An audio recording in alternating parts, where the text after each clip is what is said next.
Hey everyone, I'm Ben, the Amateur Exegete, and this is episode 69 of Bible Study for Amateurs. Today's episode is Elizabeth Shively's Purification of the Body and the Reign of God in the Gospel of Mark, Part 3.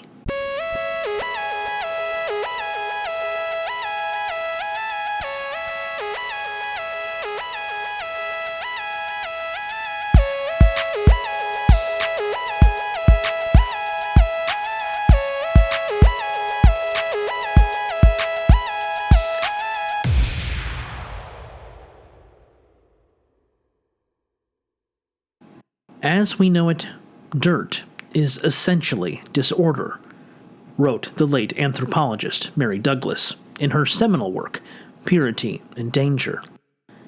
Douglas was not interested in dirt for the sake of dirt.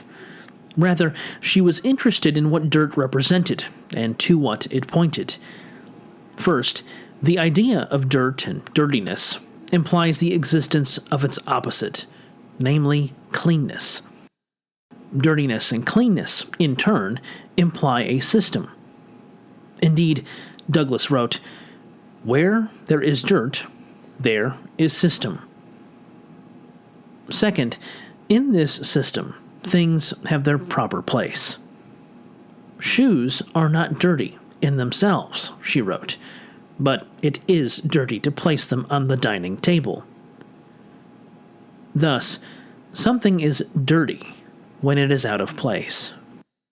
In the previous episode, we began looking at Elizabeth Shively's Purification of the Body and the Reign of God in the Gospel of Mark, that appeared in the Journal of Theological Studies in 2020. We ended that episode with her consideration of New Testament scholar Jerome Nere, who, drawing on the work of Mary Douglas, understood the Jewish ritual purity system as a map of a social system, and had argued that Jesus frequently violated purity maps in his ministry.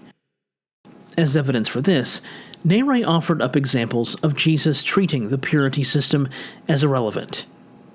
He regularly came into contact with people who should have otherwise been avoided. He seems not to have guarded his bodily orifices or their emissions in ways that befit purity-minded people. He did not observe the maps of time which structured Jewish life, and he did not respect sacred spaces. Writes Nere, what would purity-minded people object to about Jesus in Mark's Gospel? Just about everything Jesus did.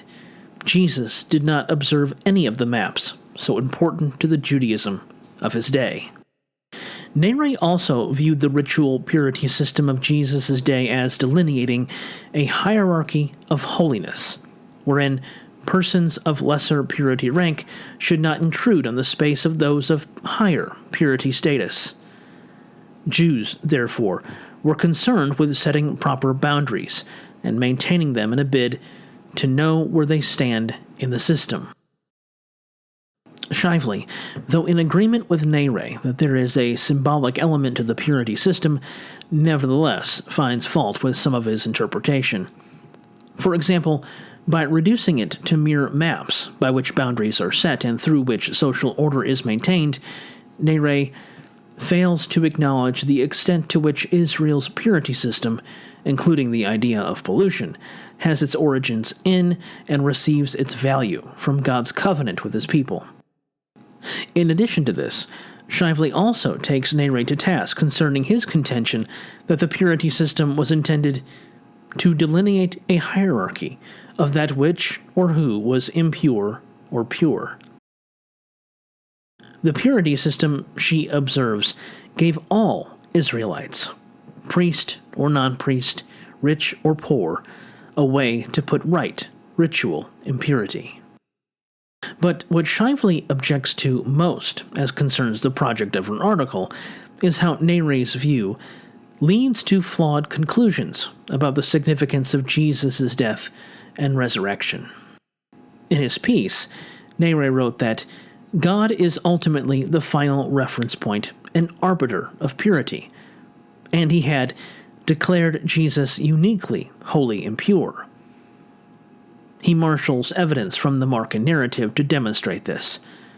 At his baptism, Jesus is declared to be the divine Son and imbued by his holy pneuma from God.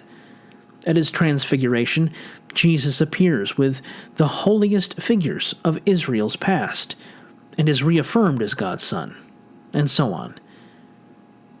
Through Jesus' resurrection and enthronement, then, writes Nere, God makes clear his verdict of Jesus' purity ranking, that Jesus was and is the Holy One of God. What, then, do we make of Jesus' death? As Shively notes, Jesus was upon his death a corpse, and corpses, per the Torah, were significant sources of impurity.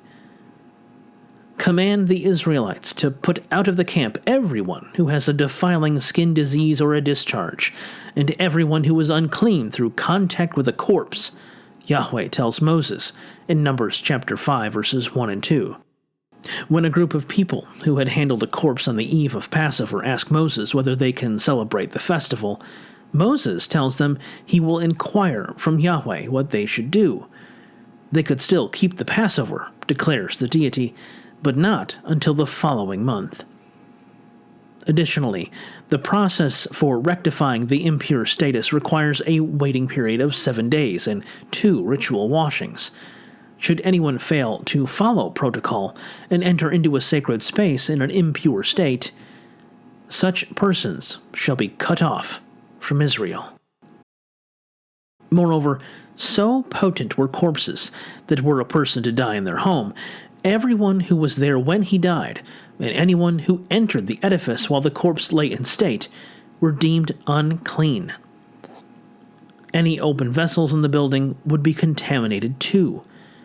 If a person was outside and encountered someone who had been killed by natural or not-so-natural causes, or if they touched a human bone or a grave, then they were unclean for 7 days as well. Like other forms of ritual impurity, corpse contamination was not sinful. Indeed, in some cases, it was entirely unavoidable. After all, someone has to bury the dead. But these texts show that corpse pollution was a serious concern, and that corpses emanated impurity to their surroundings. And Jesus of Nazareth, upon his death, became a corpse. When Pilate learned from the centurion that Jesus was dead, he granted the body to Joseph. The word rendered body here in the NRSV updated edition is in Greek, patoma, a term that frequently refers to dead bodies, whether human or animal. Thus, one could render the final clause of the passage, he granted the corpse to Joseph. Given what we learned about corpse impurity, it stands to reason that Jesus would have been no exception. When Joseph took Jesus' body down from the cross to lay it in a tomb, he surely would have become ritually impure. Not so, says Nere. Because Jesus dies a willing death in obedience to God and not due to sin, death does not pollute him such that his corpse, like every other corpse, defiles. His reasoning for this, as well as Shively's disagreement with Nere's view, will be taken up in the next episode. That's all the time we've got this week. See you next time, and remember, in the words of Richard Elliott Friedman, one does not need to deny what is troubling about the Bible in order to pay respect to what is heartening. Thanks for stopping by.